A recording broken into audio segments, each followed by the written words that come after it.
So welcome back class 12th। आपको मालूम है कि हम लोग लास्ट टर्न पे जो डिस्कशन कर रहे थे वो magnetic effect of current chapter का ही कर रहे थे। और मैग्नेटिक इफेक्ट ऑफ करंट क्या है बारे में जो डिस्कशन करा था लास्ट क्लासेस में, तो हम लोगों ने उसमें काफ़ी कुछ काम किया था। एम्पेयर सर्कुलर लॉ पढ़ा था, एम्पेयर सर्कुलर लॉ का डेरिवेशन कंप्लीट करा था। एम्पेयर सर्कुलर लॉ का डेरिवेशन कंप्लीट करने के साथ साथ हम लोगों ने वहां पर उसकी कुछ एप्लीकेशंस पढ़ी थी। तो एप्लीकेशंस में सबसे पहला नंबर एक एप्लीकेशंस जो हम लोगों ने पढ़ी थी कि किसी इनफाइनाइट लेंथ के वायर की अगर मैग्नेटिक फील्ड वजह से पता करनी है तो कैसे निकालेंगे, वो हम लोगों ने B = μ0/2.2I/r करके निकाला था। देन फिर इसके बाद हम लोगों ने निकाला था कि magnetic field due to long solenoid कितनी होगी। And the third and last application of the Ampere circular law is magnetic field of a toroidal endless solenoid, यानी कि अगर टोरॉइडल और या इंडलेस सोलेनाइड है तो उसकी मैग्नेटिक फील्ड जो है क्या होगी। ठीक, तो अभी इसमें एक डायग्राम आपको दिख रहा है, हमने टाइम को बचाने के लिए एक डायग्राम बना लिया है। तो मान लेते हैं कि एक दरअसल टोरॉइडल क्या है इसको समझ लीजिए। टोरॉइड का मतलब क्या होता है कि जैसे सपोज ये सोलेनाइड है और उसके दोनों एंड को हमने आपस में एक सर्कल बनाते हुए जोड़ दिया, यानी कि एक तरीके से मैग्नेट बन गया जिसके कोई एंड नहीं है।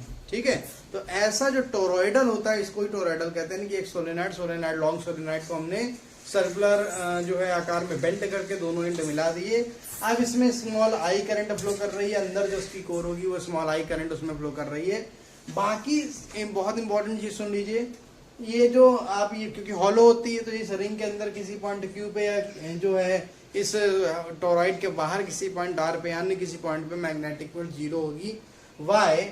बिकॉज अगर हम लोग जब बात करेंगे तो जितनी करंट एंटर कर रही है उतनी करंट क्या होगी, वापस भी निकलेगी। और हर जगह टेंजेंट ड्रॉ अगर हम लोग करेंगे तो उसके बाहर और हॉलो वाला जो पार्ट है अंदर, इन दोनों पर करंट इक्वल एंड अपोजिट होने की वजह से मैग्नेटिक फील्ड कितनी हो जाएगी, 0 हो जाएगी। तो हमेशा ध्यान रखना है कि magnetic field inside the core of toroidal जो होता है वो हमेशा कितना होता है, B = जो फार्मूला निकलेगा अभी हम लोग निकाल लेंगे। तो हमेशा मैग्नेटिक फील्ड हमेशा टोरॉइडल के कोर में होती है, ये आपको ध्यान रखने की बात है। एक ऐसा टोरॉइडल तरीके से मैग्नेट है जिसके कोई एंड नहीं होते हैं। ठीक है, तो अब आप इसको समझना है। तो हम लोग जानते हैं from figure and by Ampere circular law close integral B vector और DL वेक्टर = μ0 कितना हो गया, I हो गया। और अब हमको मालूम है कि अगर B vector dot DL vector को हम लोग सॉल्व करें तो इसको केवल BDL भी लिख सकते हैं, क्योंकि हम लोग किसी भी पॉइंट पर टेंजेंट ड्रॉ करेंगे उसकी डायरेक्शन में मैग्नेटिक फील्ड होगी, उसी के डायरेक्शन में लाइन वेक्टर भी होगा, तो दोनों के बीच का एंगल 0 हो जाएगा। B बाहर आ जाएगा और आपको मालूम है ये 2πa हो जाएगा, क्योंकि आपको मालूम है इसकी जो टोटल लेंथ कितना होगा, सरकमफेरेंस के बराबर होगी। तो ये 2πa एक तरीके से आपके पास B = 2πa आ गया यहाँ पर। ठीक है, if toroid has capital N turns each containing I0 current, I0 current, then capital N I0 की वैल्यू I के बराबर हो जाए, यानी कि नेट करंट कितना होगा, N टर्न्स है, हर टर्न में करंट I0 है, टोटल करंट I = NI0। ठीक है, इसको 1 लीजिए।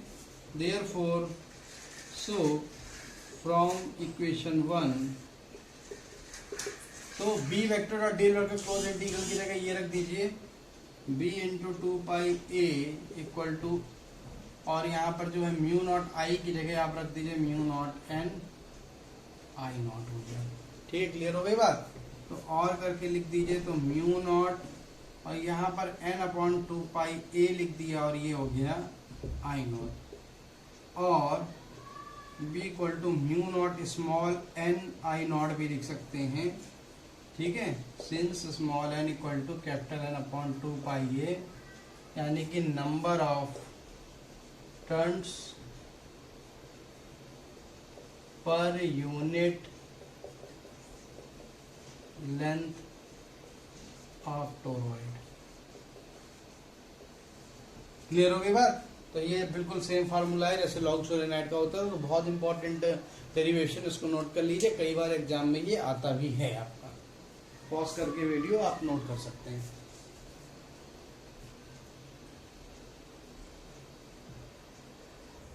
So, dear students, the next topic is force on a moving charge in a uniform magnetic field, अगर कहीं पर कोई यूनिफॉर्म मैग्नेटिक फील्ड है तो वहां पर अगर कोई चार्ज मूव कर रहा है रैंडमली तो उसके ऊपर कितना फोर्स लगेगा। एक डायग्राम बनाया है, एक एक्स एक्सिस देख रहे हैं, वाई एक्सिस देख रहे हैं, जेड एक्सिस देख रहे हैं, 3 डायमेंशन में डायग्राम है।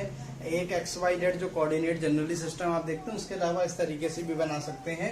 मान लेते हैं रैंडम जो है किसी डायरेक्शन में जो है कोई चार्ज पार्टिकल है प्लस क्यू, वो मूव कर रहा है, तो सिंपल सी बात है जब मूव करेगा तो उस पर एक फोर्स काम करेगा। वो फोर्स आप देख रहे हैं ऊपर की तरफ फोर्स काम कर रहा है, ये देखिए मैग्नेटिक फील्ड है। और मान लेते हैं वो चार्ज पार्टिकल जो है मूव कर रहा है थीटा डिग्री एंगल पे जो है मैग्नेटिक फील्ड की डायरेक्शन से। ठीक है, तो अगर ऐसा सीन कहीं पर क्रिएट होता है, देखो बहुत अच्छा सा अभी मैं आगे भी आपको बताने वाला हूँ कि फ्लेमिंग वगैरह के जो रूल्स हैं उससे कैसे जो है डायरेक्शन वगैरह को हम लोग फाइंड करते हैं। तो अभी क्या है कि सिंपल सी बात है कि मैग्नेटिक फील्ड में रैंडमली किसी एंगल पर मैग्नेटिक फील्ड से अगर क्या करेगा, चार्ज पार्टिकल क्या करेगा, मूव करेगा, तो उस पर एक फोर्स काम करेगा और वो फोर्स वेक्टर काम कर रहा है। तो ऐसे में जो हमारा फार्मूला है वो किस तरीके से दिया जाता है, ठीक है, आप देखिएगा फ्रॉम फिगर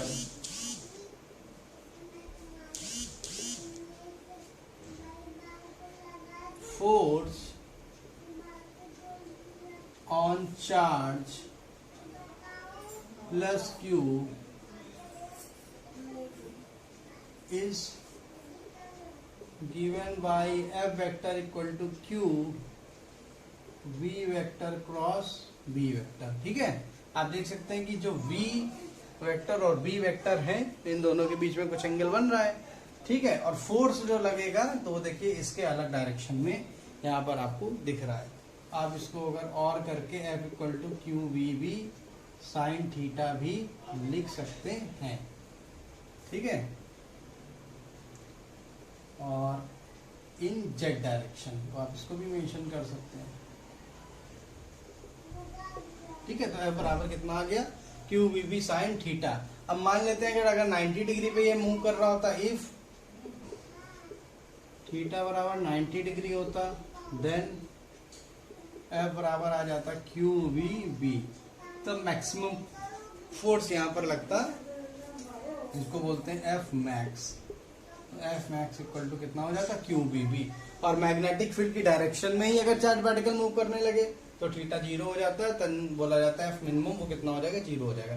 एक और अच्छी बात है यहाँ से, इसको अगर आप इक्वेशन नंबर 1 मान ले, 2 मान ले, 3 मान ले, ठीक है, तो इक्वेशन फ्रॉम इक्वेशन 3 अगर आप b की वैल्यू निकाले तो कितना आ जाएगा, F अपॉन क्यू बी आ जाएगा। F मैक्स के लिए F लिख दिया है यहाँ पर। ठीक है, और अगर आप इसमें देख लीजिए, इफ मान ले q बराबर 1 कूलाम है, v बराबर 1 मीटर पर सेकेंड है, then b equal to F आ जाएगा। If charge of 1 coulomb is if charge of 1 coulomb enters in a uniform magnetic field,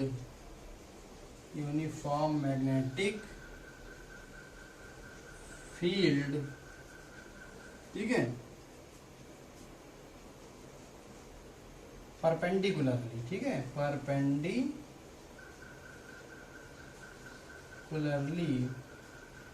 ठीक है ना। तो if a charge of 1 coulomb enters in a uniform magnetic field perpendicularly with, so if charge of 1 coulomb enters in a uniform magnetic field perpendicularly enters, ठीक है ना, enters in a uniform magnetic field perpendicularly with velocity of 1 meter per second, then force applied by magnetic field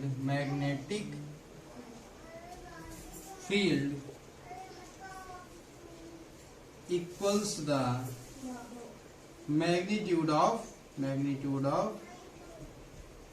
magnetic field ये बहुत important है, definition निकाल ली यहाँ से हम लोगों ने, ठीक है। तो अब इसको जो है रिप्रेजेंट करने के आपको बहुत सारे तरीके हैं, अलग अलग तरीकों से आप जो है इसकी डेफिनेशन रिप्रेजेंट कर सकते हो।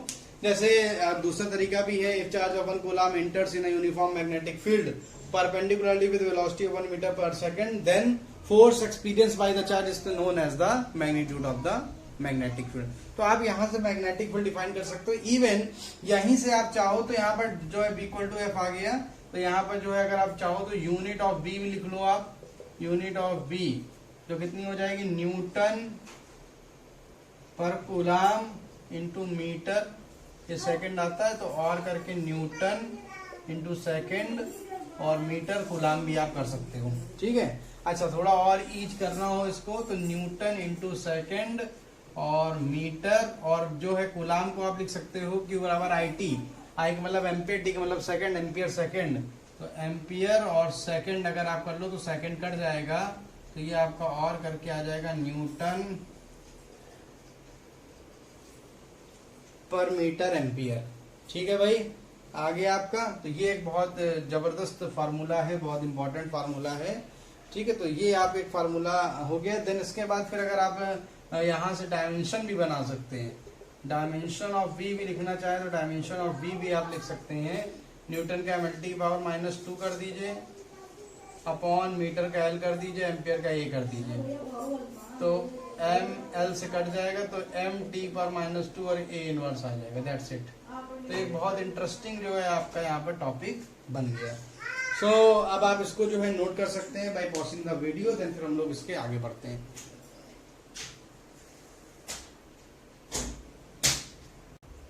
So the next topic is motion of charged particles in uniform magnetic field।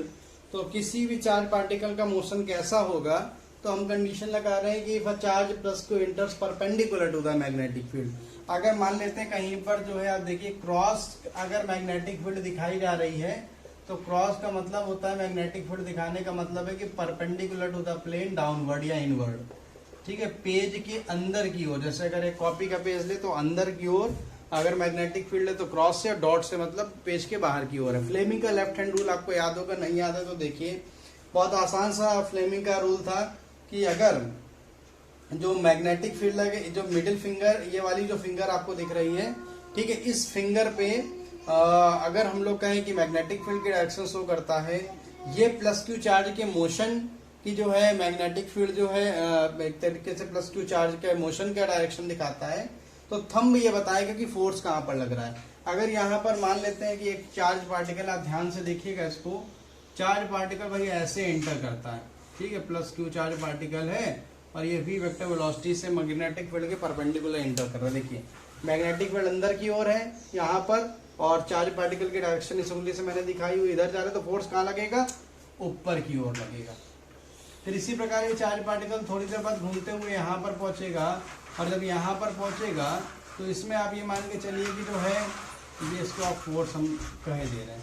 तो यहाँ पर जब ये पहुंचेगा तो इस तरीके से इसका मोशन, ये v वेक्टर है, तो अब यहाँ पर लगा के देख लीजिए फोर्स इस तरीके से दिखेगा, बड़ा आसान है। मैग्नेटिक फील्ड अंदर की ओर हो गई, चार्ज के +Q चार्ज की डायरेक्शन ऊपर की ओर हो गई, तो फोर्स इधर की तरफ लग रहा है। देन फिर इसी प्रकार यहाँ पर कहीं पर पहुंचेगा, तो यहाँ पर अगर पहुंचेगा तो ये v वेक्टर इधर आपको दिखेगा और फोर्स इस तरीके से दिखेगा। यहाँ पर फिर फ्लेमिंग का लेफ्ट हैंड रूल इस्तेमाल कर लीजिए। अगर इन सबको हम लोग मिलाते हुए चले जाएं, सारे पॉइंट को मिलाते हुए चले जाएं, तो एक देखेंगे आप ड्रॉ करेंगे एक अच्छे से, तो एक यहाँ पर सर्कल बनेगा।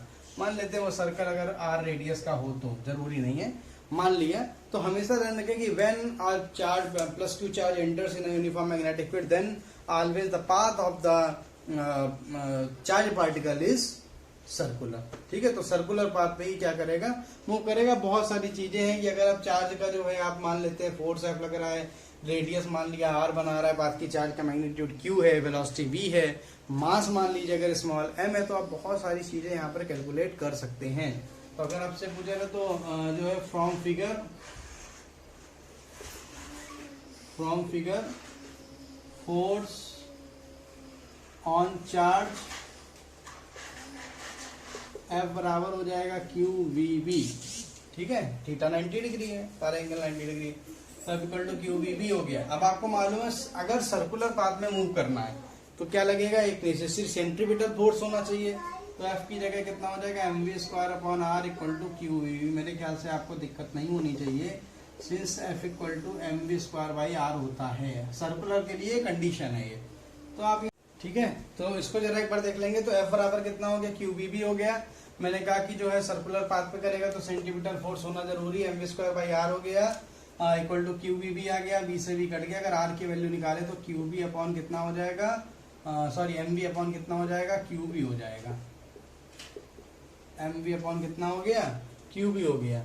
तो अगर V अपॉन आर की वैल्यू निकाल लें तो कितना हो जाएगा 2 पाई, और अगर V बाई आर की तो QV अपॉन M।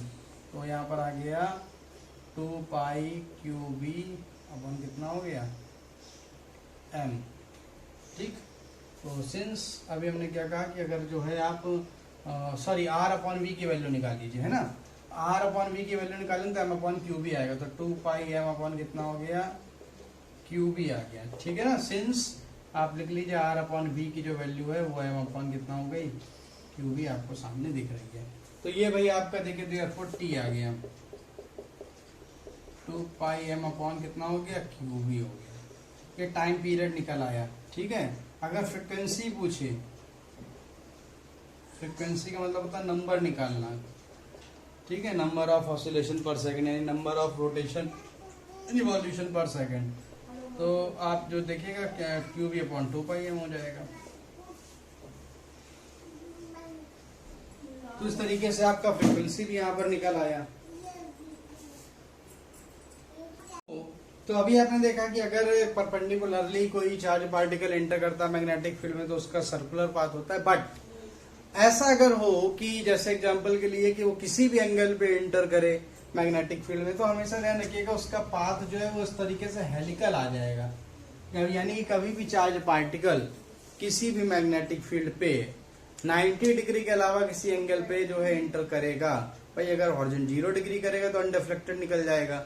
बट 90 और 0 के अलावा किसी एंगल पे करेगा तो उसका पाथ कैसा आएगा, हेलिकल आएगा। यानी कि कुछ वर्टिकल चलेगा, कुछ हॉरिजॉन्टल चलेगा, कुछ हॉरिजॉन्टल चलेगा फिर वर्टिकल चलेगा, तो उसका हेलिकल पाथ आएगा। तो इसमें इतना ही था। अब हम लोग हेडिंग डाल लेते हैं लॉरेंज फोर्स के बारे में जरा बात कर ले। तो यहाँ पर लॉरेंज ने कुछ खास काम नहीं था। लॉरेंज फोर्स क्या था, देखिए लॉरेंज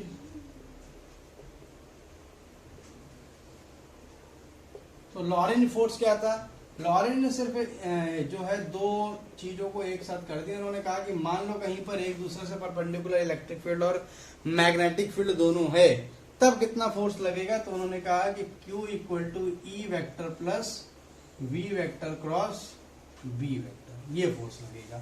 तो अगर आपको मालूम है QE वेक्टर जब ले लेंगे तो इलेक्ट्रिक फोर्स हो गया, और QV vector cross B vector ले लेंगे तो मैग्नेटिक फोर्स हो गया। तो बस यही लॉरेंज फोर्स है। तो हम लोग लॉरेंज फोर्स से कराए तो बना के लिख सकते हैं, let us consider if there is a electric field having magnitude E and also here a magnetic field, and the velocity of charge particle in a magnetic field V vector, and the magnetic field have magnitude B, then the force acting on the charge particle is given as follows, and this is known as the Lorentz force। तो इतना लिख देंगे और ये formula लिख देंगे, that's it. तो ये लॉरेंज फोर्स की सारी बात यहाँ पर निकल के एक तरीके से आ जाती है।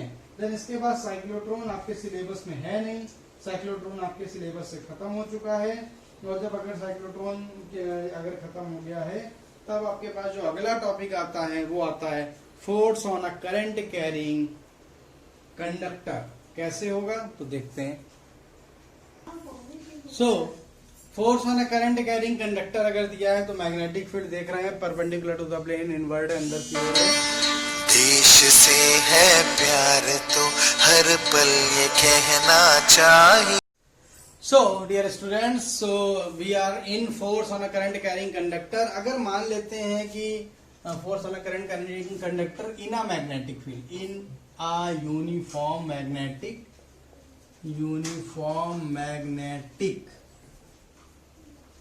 फील्ड, है ना। अगर मान लेते हैं कि किसी मैग्नेटिक फील्ड में अगर कोई जो है करंट कैरिंग कंडक्टर है तो उसका क्या बिहेवियर होगा। तो फ्लेमिंग के रूल के अकॉर्डिंग उस पर जो है क्या होगा कि फोर्स लगेगा। फ्लेमिंग का लेफ्ट हैंड रूल आपको मालूम है क्या होता है। फ्लेमिंग का लेफ्ट हैंड रूल कहता है कि अगर जो ये आप इंडेक्स फिंगर देख रहे हैं, ये फिंगर मैग्नेटिक फील्ड की डायरेक्शन को बताए। ये जो है फोर्स को बताती है कि फोर्स कंडक्टर पे कहाँ लग रहा है। तो ये उंगली जो है करंट फ्लो करने की डायरेक्शन को बताती है। करंट फ्लो करने की डायरेक्शन का सिंपल सा मतलब होता है पॉजिटिव चार्ज के फ्लो करने की डायरेक्शन। क्लियर हो गया? This is the Fleming left hand rule in which this middle finger shows the flow of electric current, index finger shows the direction of magnetic field, and the thumb shows the force on current carrying conductor. तो magnetic field देखिए अंदर की तरफ है और current आप देख रहे हैं इधर से उधर की तरफ इस कंडक्टर में फ्लो कर रही है, तो फोर्स ऊपर की तरफ लग रहा है इलेक्ट्रॉनों में। तो आपको ये देखिए फोर्स अफेक्टर यहाँ पर दिख रहा होगा। करंट कैरिंग जो है कंडक्टर की लेंथ L मान ली और उसका आप एरिया जो है कैपिटल A यहाँ पर मान सकते हैं। ठीक है ना? तो अगर हम आपसे बात करें कि from figure force on a one electron, अगर एक इलेक्ट्रॉन पे कितना फोर्स लग रहा है तो F डैश इक्वल टू कितना हो जाएगा EVdB साइन 91 हो जाएगा। VD क्या मतलब है? Drift velocity. चूंकि जब करंट कैरिंग कंडक्टर है तो आपको मालूम है इलेक्ट्रॉन की स्पीड ड्रिफ्ट वेलोसिटी आएगी। एक इलेक्ट्रॉन पे कितना है जो है चार्ज कितना होता है स्मॉल e, और मैग्नेटिक फील्ड कितना हो गया B हो गया। क्लियर हो गई ना बात? तो ये आपके पास आ गया F dash equal to EVdB। मान लेते हैं इफ देयर आर कैपिटल या small n number of electrons, if there are n number of electrons in conductor, then total number of electron capital N मान लीजिए कितना हो जाएगा small n is the number of electron per unit length. ठीक है, sorry पर unit volume कर लीजिए। कंडक्टर है ना, तो कंडक्टर का मतलब पर यूनिट कितना हो गया number of electrons in conductor, या if there are n number of electrons in per unit volume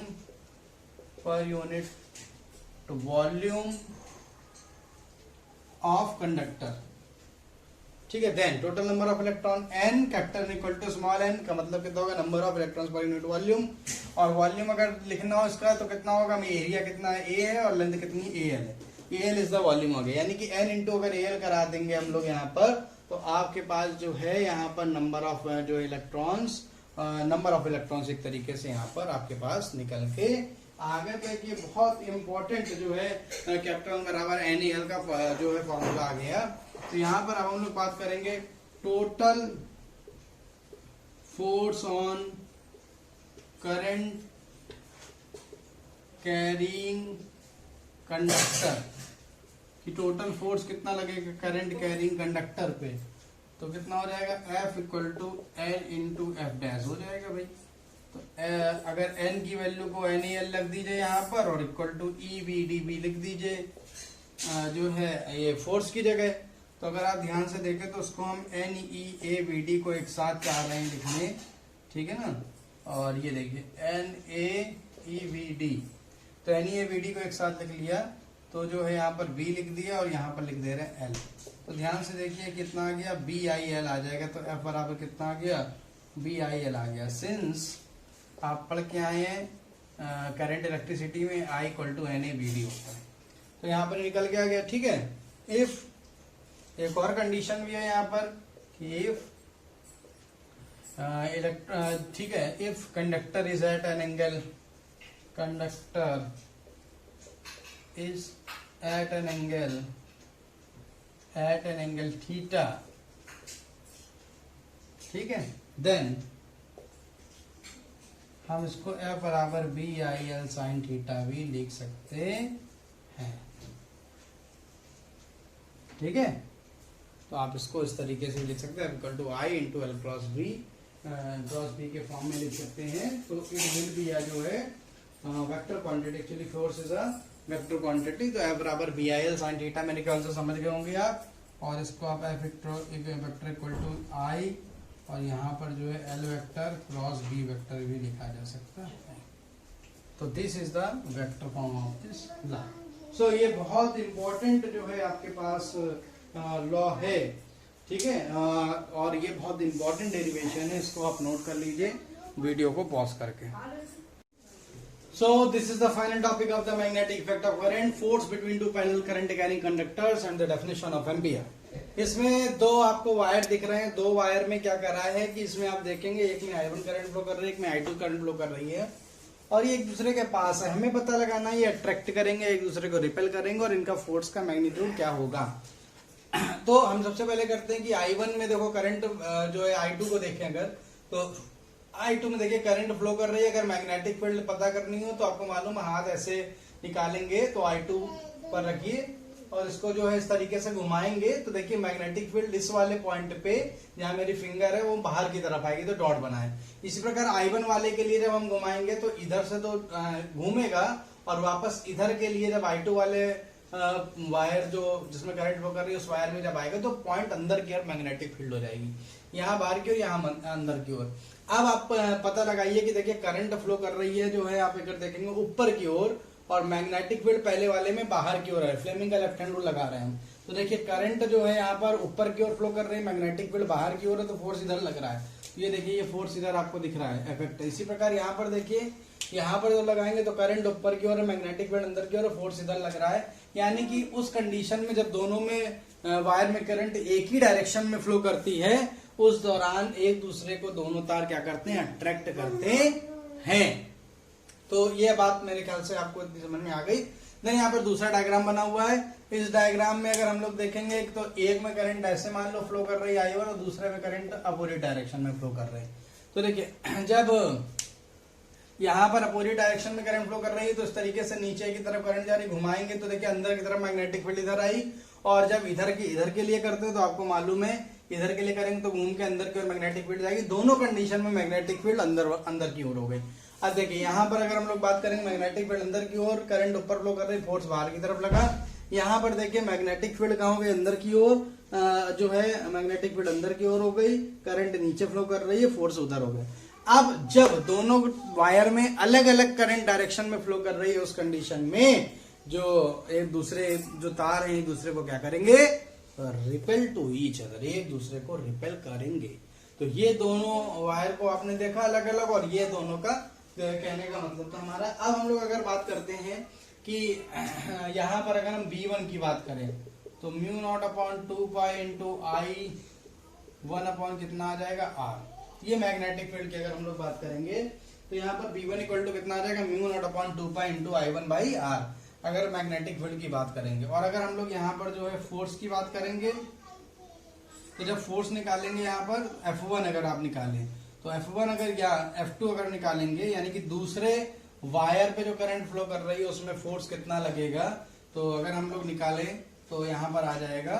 वैसे F1 F2 का कोई मतलब नहीं क्योंकि म्यूचुअल फोर्स लगता है, ठीक है ना। तो F वेक्टर इक्वल टू कितना आ जाएगा यहाँ पर B1, अगर B1 ले रहे हैं तो I2 और L, ठीक है, मान लेते हैं। वैसे तो इनफाइनाइट लेंथ है वायर की, लेकिन एक पार्टिकुलर लेंथ अगर हम लोग ले रहे हैं तो वो L ले लिया है।